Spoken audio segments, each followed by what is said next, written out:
this life I have to live. Oh, and I am so grateful for all I have to give. For I live in a world of abundance, in a true never-ending source from above. Yes, I live in a world of abundance, with a life overflowing and a heart full of love. I am so grateful, for I know my path is blessed by love, so full and graceful, I can trust in every step. For I live in a world of abundance, in a true never-ending source from above. Yes, I live in a world of abundance, with a life overflowing and a heart full of love. Yes, I live in a world of abundance, in a true never-ending source from above. Yes, I live in a world of abundance, with a life overflowing and a heart full of love.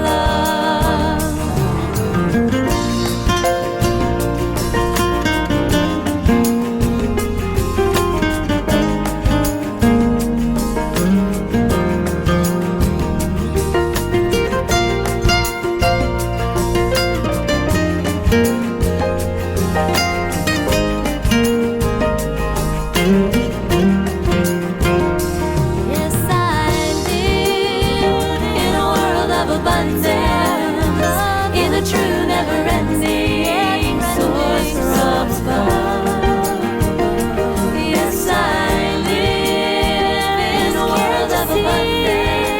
abundance, with a life overflowing and a heart full of love. Yes, I live in a world of abundance, in a true never-ending source from above. Yes, I live in a world of abundance, with a life overflowing and a heart full of love. Yes, I live in a world of abundance, in a true never-ending source from above. Yes, I live in a world of abundance, with a life overflowing and a heart full of love.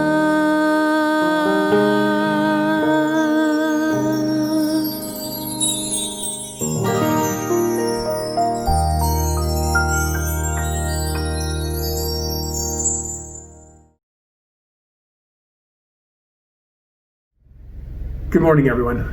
My name is Kurt, and I'm your practitioner in service here this morning at the Hilltop Center for Spiritual Living.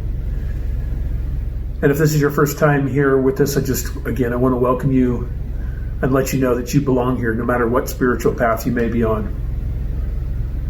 And for those of you that I haven't seen like what seems like an eternity, I miss you, and I know that we will be reunited all in divine timing, and so I wait.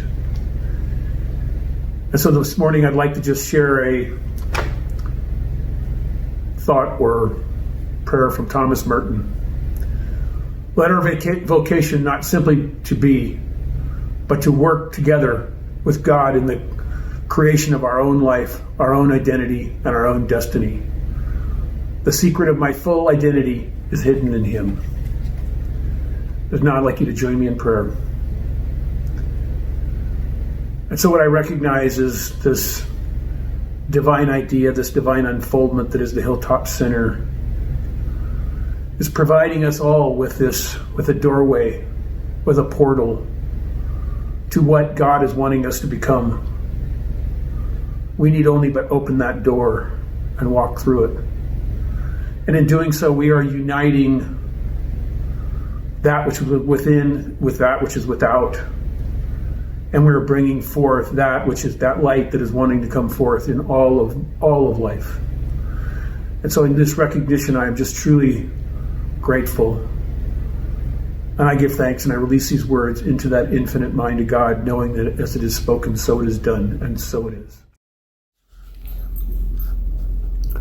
Serene light shining in the ground of my being. Draw me to yourself.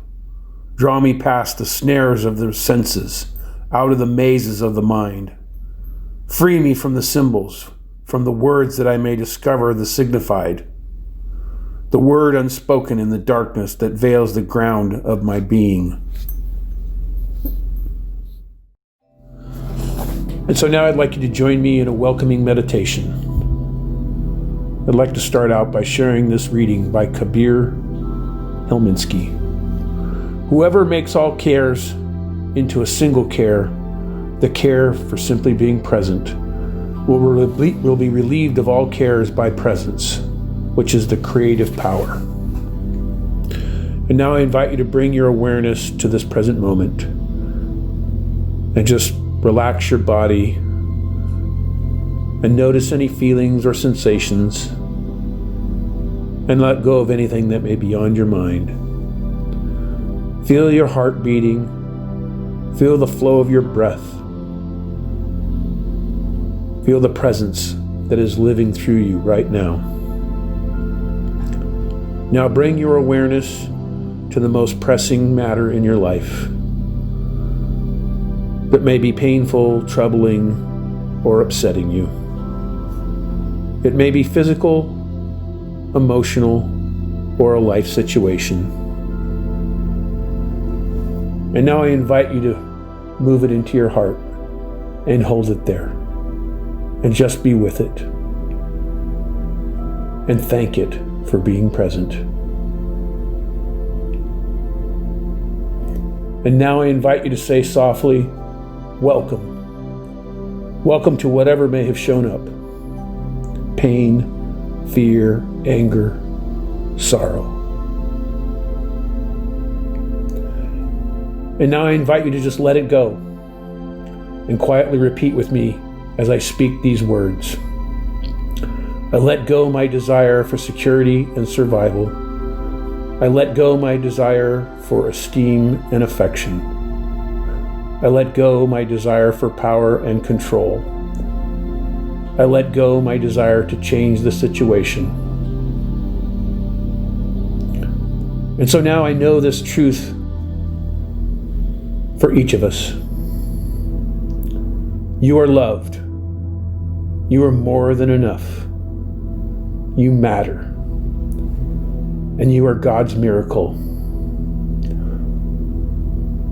I'm grateful for this knowing, this truth, and for this present moment. And so it is. Thomas Merton says, love seeks one thing only, the good of the one loved. Love seeks one thing only, the good of the one loved.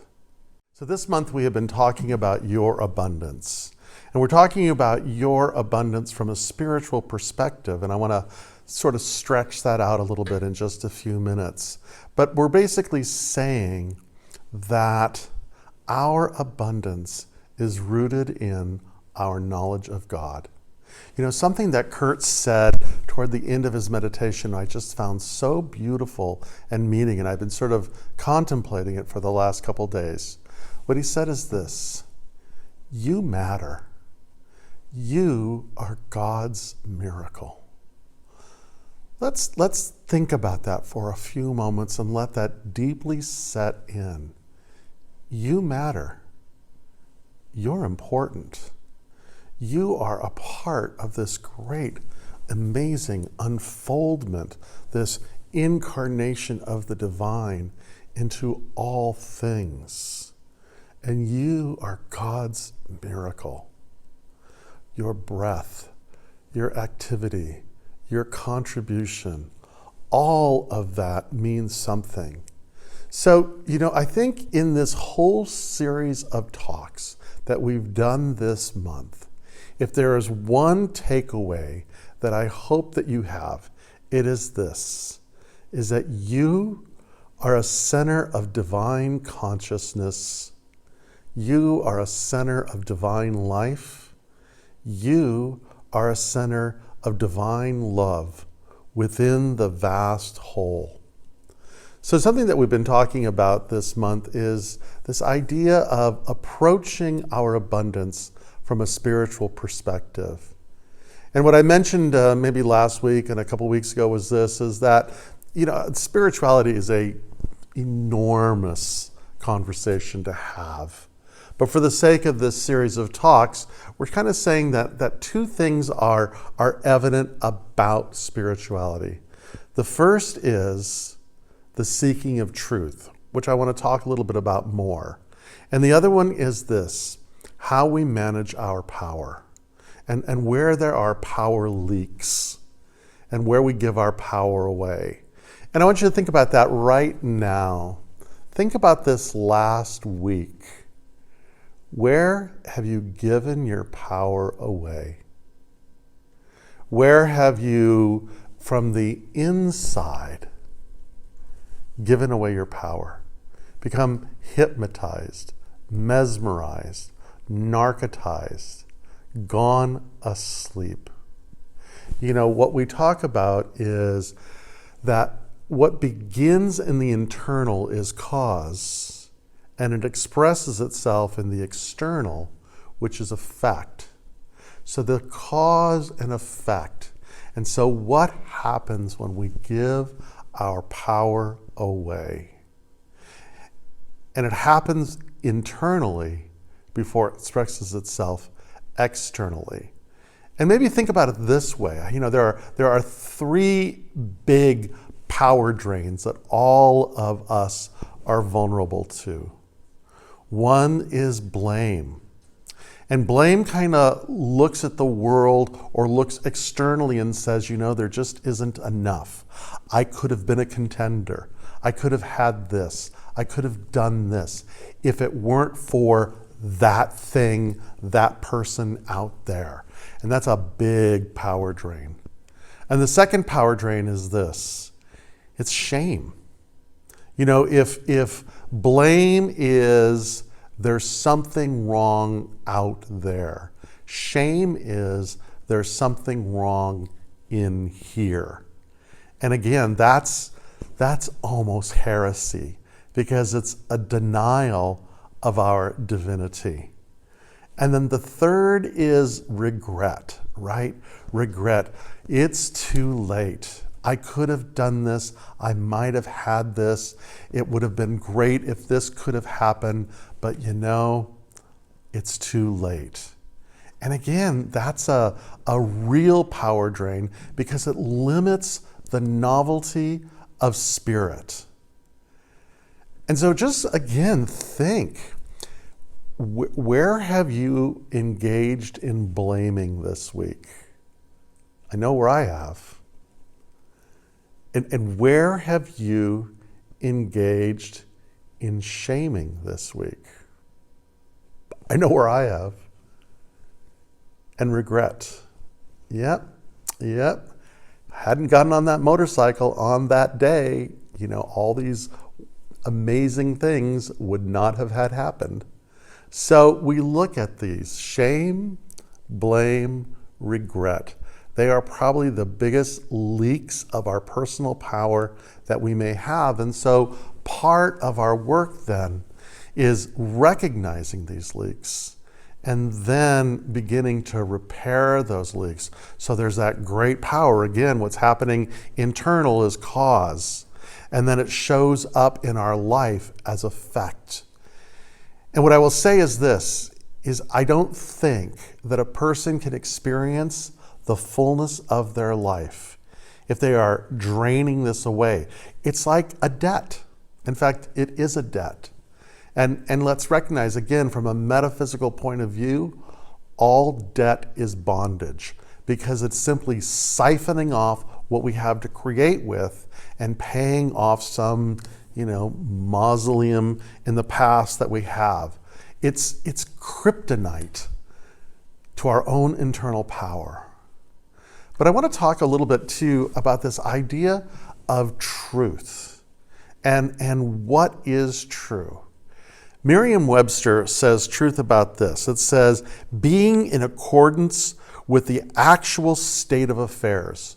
What is true is something that is in accordance with the actual state of affairs.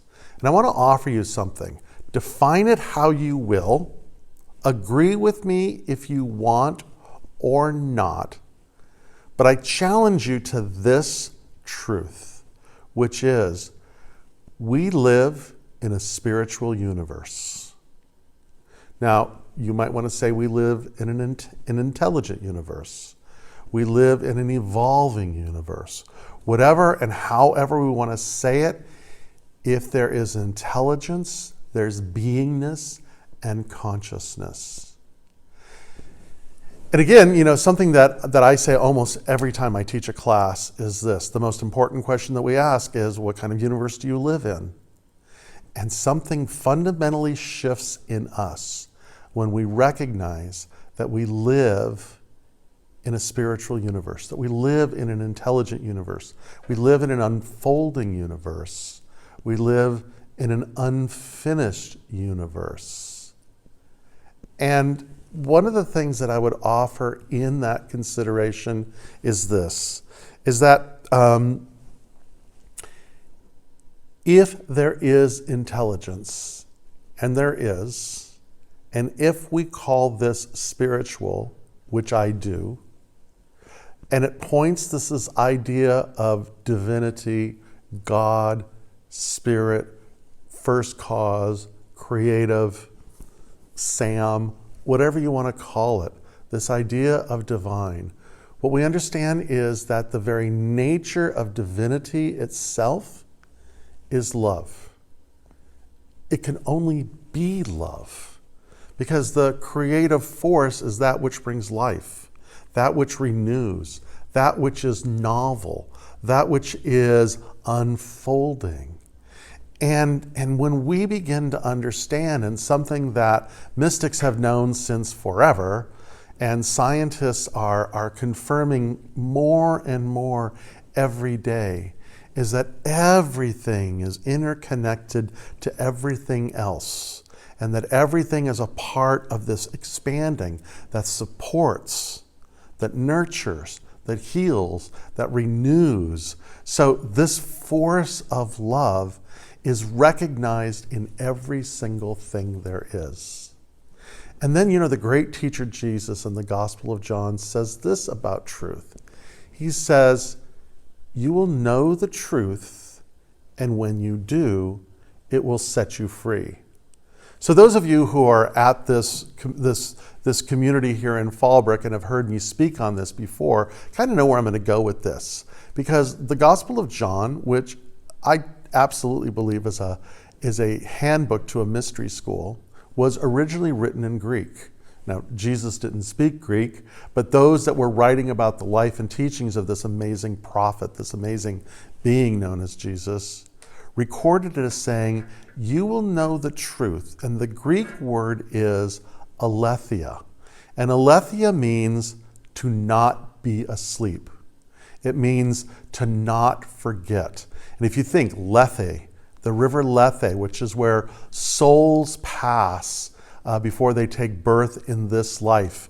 And when we pass through the river Lethe, according to the Greek myths, we experience the sense of amnesia, of lethargy, of lethe, of forgetting. And this is indicative in almost every myth and story that we have, that we sort of experience the sense of amnesia. So what Jesus says is to not forget is where true freedom comes. And to not forget what? Our true essence. that we are made in the image and likeness of the divine, that we are a center of divine consciousness within the vast whole, that we are part of something greater than ourselves that is filled with this renewing and healing and expanding love. To know that, to remember that, is absolute freedom. And remember, freedom must come from love, because there is no love that does not have freedom. And again, going back to Thomas Merton, which is this idea that the one thing only about love is it seeks the good of the other. The good of the other is always free. So know that truth, and you will absolutely be free. So what are we kind of saying from this? Well, we're saying, wake up. Wake up. Step out of your amnesia. Step out of the forgetting. Step out of the avoiding. Step out of the sleepiness. Wake up to who you truly, truly are. And this is where freedom is. And where freedom is, this is where our abundance lies. It lies in this sense of absolute freedom. And another way of saying that is simply this, is that the universe is conspiring for your good. And I want to be really clear about what that good is. That good is not winning the lotto. That good is not some get-rich-quick scheme. That good is the freedom of mind, of consciousness. And our mind is the most powerful force in this unfolding universe that we are aware of. Over and over again, what again, mystics have intuited since time immemorial, and quantum physics are beginning to discover, and what we as a race, it's important for us to remember, is that we have been invited to co-create, to be part of the unfoldment of what is. And it comes from a direct knowing, first, that we are God's miracle, that we are loved, and that we live in a universe where there is enough. There is enough. And the way to our abundant life is not through some 11th hour miracle. It's probably not through winning the lottery or some pyramid scheme. The way to our abundance is the awakening of our mind, of our consciousness, the expansion of our heart. That freedom that allows us to live authentically. Because in our authenticity lies our good. Our good is expressed in our abundance. One of the great New Thought teachers, this is kind of like one of my personal mantras. She says this is Emma Curtis Hopkins. She says, the difference between someone who is abundant and someone who is not, and you can kind of interchange abundant with, any of the things that we desire, but the difference between the person who is abundant and the person who is not is the person who is abundant has eliminated from their mind all beliefs contrary to their abundance that the person who lives in lack holds on to with tenacity. And that's why we do practices. That's why we awaken and consciously and directly practice mental hygiene to heal ourselves, to nurture ourselves, to strengthen ourselves, to redirect where our conscious is, to point it to the good and not let all this power drain away through, shame, blame, regret, or whatever story we tell ourselves, but to be powerful in our consciousness. That's why we recite these poems. That's why we remember these mantras. That's why we say these prayers. You know, something that Dr. Holmes, the founder of our particular denomination, says. He says that the prayer takes place in the mind of the person praying it. We're not trying to convince God of anything, but what we're trying to do is realign our consciousness to that good, to that conspiracy of the universe for the good that we're wanting. So we practice these things. And I want to remind us of that reading that Kurt gave at the very beginning of this. I absolutely love it. And those of you guys who know me know that I'm a big Thomas Merton fan. But he says this: our vocation is not simply to be, but to work together with God in the creation of our own life, our own identity, our own destiny. The secret of my full identity is hidden in the divine. So as I begin to contemplate, as I begin to allow myself to move to a place of amazement, of wonder, of awe, when I begin to understand that life is an abundance of shared gifts, something changes in me. And when it changes in me, as I align myself with this direct knowledge, doors begin to open where heretofore doors didn't even seem to appear.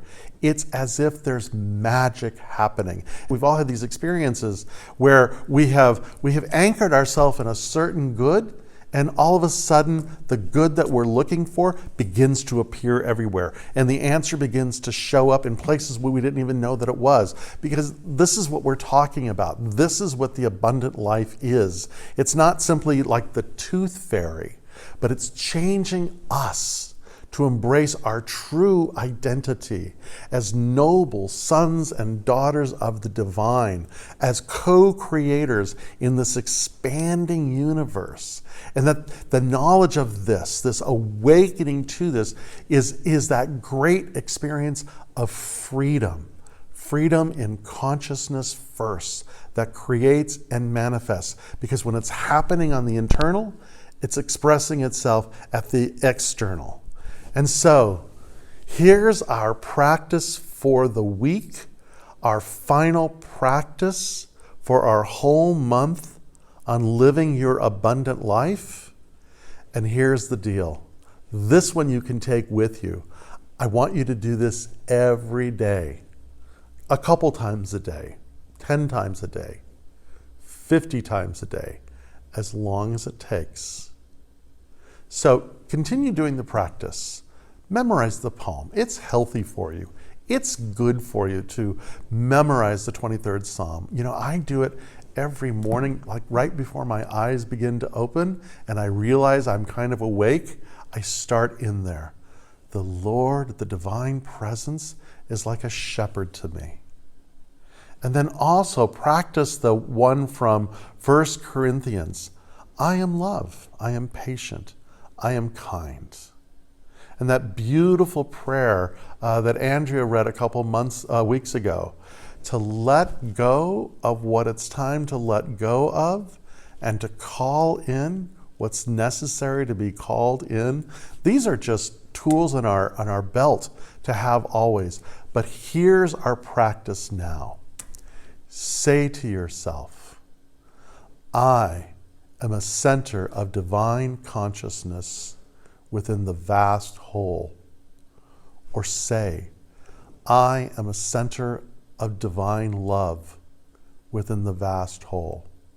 Or say, I am a center of divine life within the vast whole.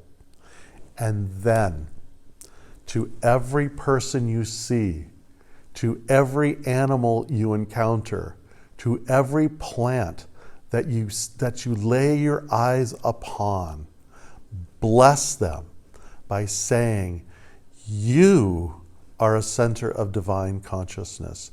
You are a center of divine life. You are a center of divine love within the vast whole. And what that begins to do is it begins to connect you to this vast whole, to this great expanding universe that we are part of. And it's also acting as a vehicle of love to bless those things around us, because when we bless, we receive the blessing. By the way, when we curse, we receive the curse. So bless every person. And you don't need to say it right out loud to them. Just quietly, as someone's talking to you and they're going on about one thing or another, is just say, or you're waiting in traffic and the person in front of you, or whatever the case may be, you are a center of divine consciousness within the vast whole.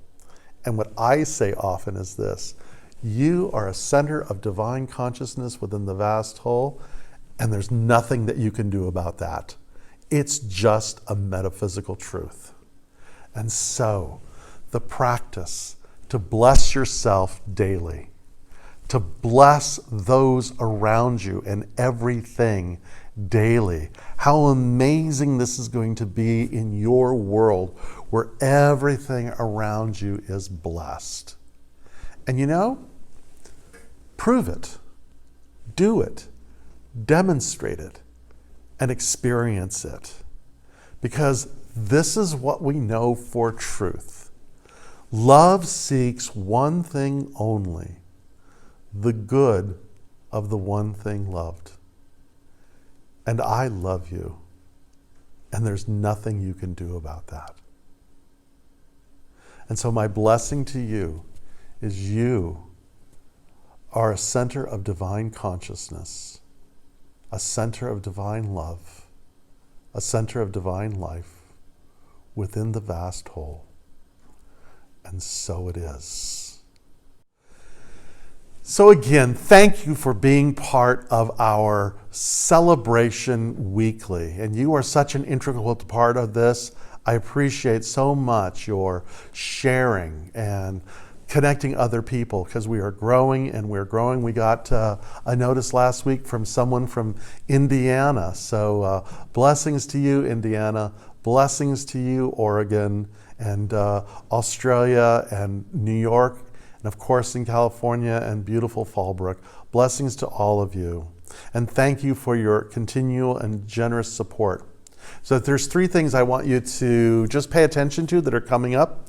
Starting the week of the 20th of September, I'm going to be offering a class, and really it's the foundations, it's the roots and practices of metaphysics. You know, I've been in this for over 25 years in New Thought, and I've learned a thing or two, and I want to share them. This is a sort of something I'm really excited about. And here's the deal: we're going to be offering the class in both Spanish and English. So pay attention to the newsletter, and in the upcoming weeks, more information of how to register that's going on. The other thing is, pay attention to your inbox this week, because if you're receiving our newsletter, we want to hear from you. We're sending you a short survey, and it's really important that you get back to us, because it's how we're going to be creating things. And one of the things that we're looking at is how we can start doing a soft opening in our courtyard. So again, thank you for being in fellowship with us. And to those whom you love and those whom you receive love from, many, many, many blessings.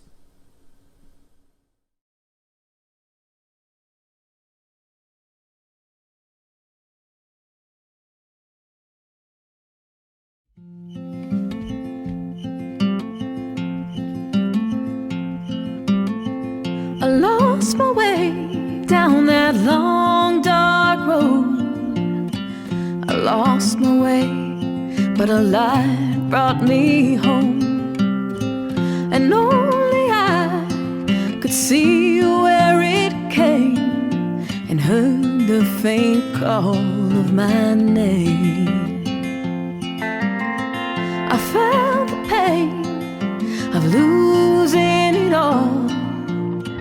I felt the pain before I felt the fall. My body weak, but my mind so strong. I learned to walk again on my own. standing on a mountain with my arms held high, stretched to the heavens, soaking up the sky. The beauty of a moment that doesn't pass you by. Well, I will cherish every moment till I die.